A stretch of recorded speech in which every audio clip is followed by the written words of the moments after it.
कि airworthiness certificate नहीं था।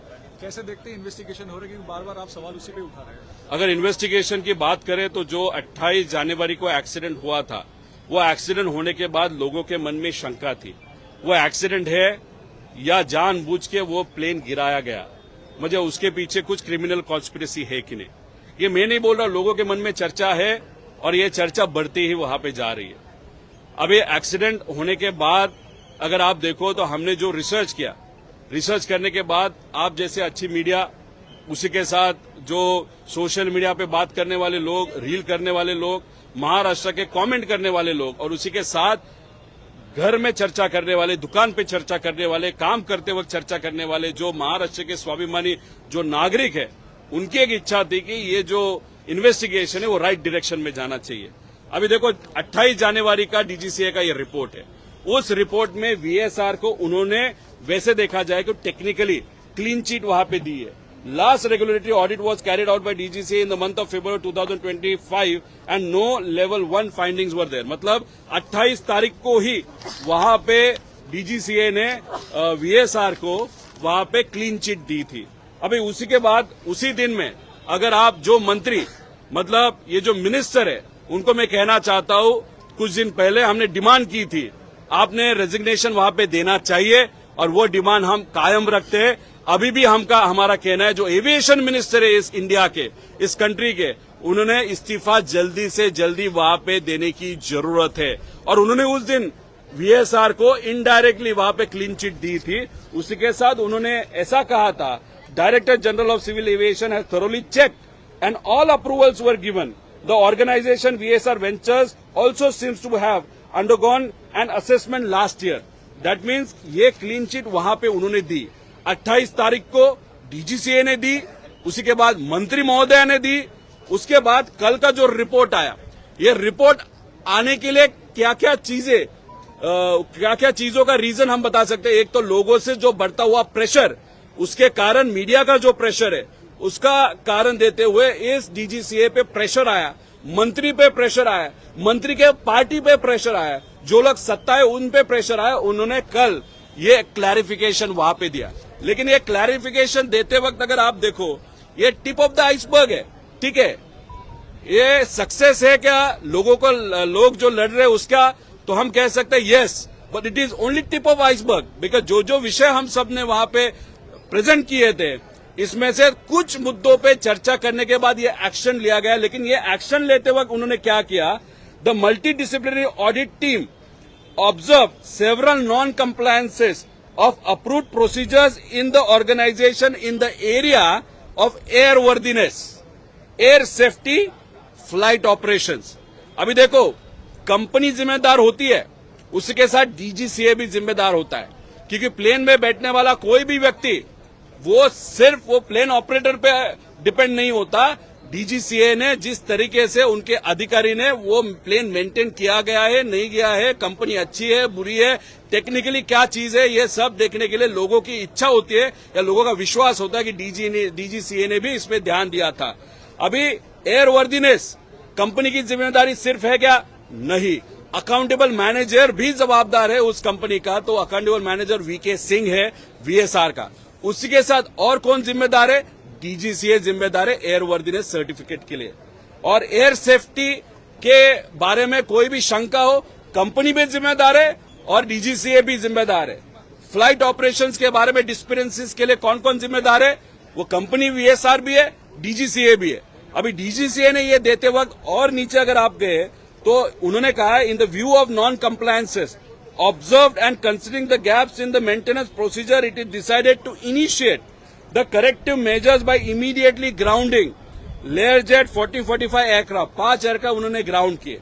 उसके बाद ये क्या लिखते वो देखो, till continued airworthiness standards are restored। मतलब DGCA wants this VSR company to prosper, to grow, to continue, to make profit, to do business। अभी इसमें अगर आप देखें तो अगर किसी को एक्शन लेनी है तो पूरा कंपनी बंद करना था।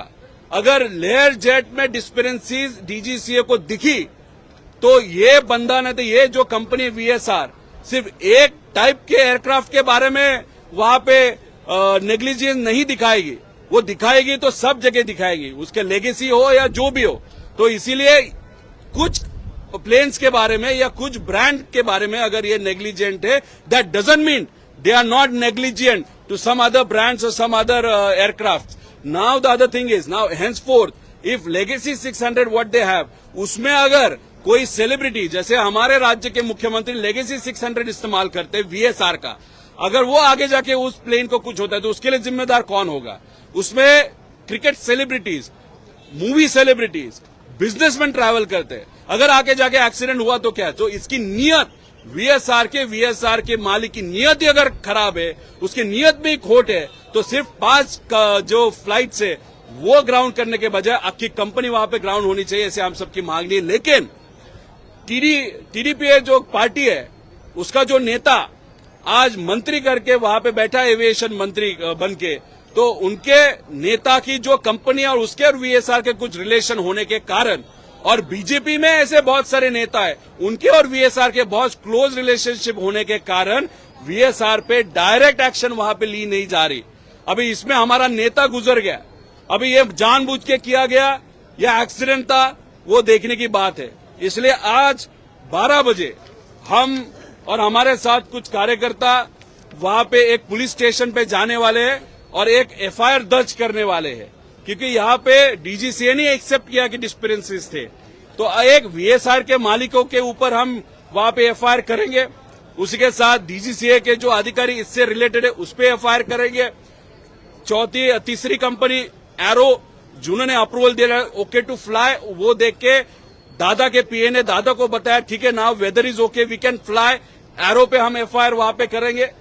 चौथा, उस एरो के ग्रुप में जो अधिकारी है वो सरकार, राज्य सरकार के उस अधिकारी के ऊपर हम FIR करेंगे। और 5वीं FIR ये अननेम्ड FIR होगी, जिसमें ये क्रिमिनल कॉन्स्पिरेसी है ऐसे लोगों का कहना है, इसलिए एक अननेम्ड FIR हम करेंगे। अभी FIR ये पुलिस स्टेशन लेगा कि नहीं लेगा वो देखा जाएगा। आज मुंबई में अगर उन्होंने FIR नहीं लिया तो हम कल बारामती जाके लोगों के उपस्थिति में, बारामती के लोगों के उपस्थिति में वहां पे FIR करेंगे।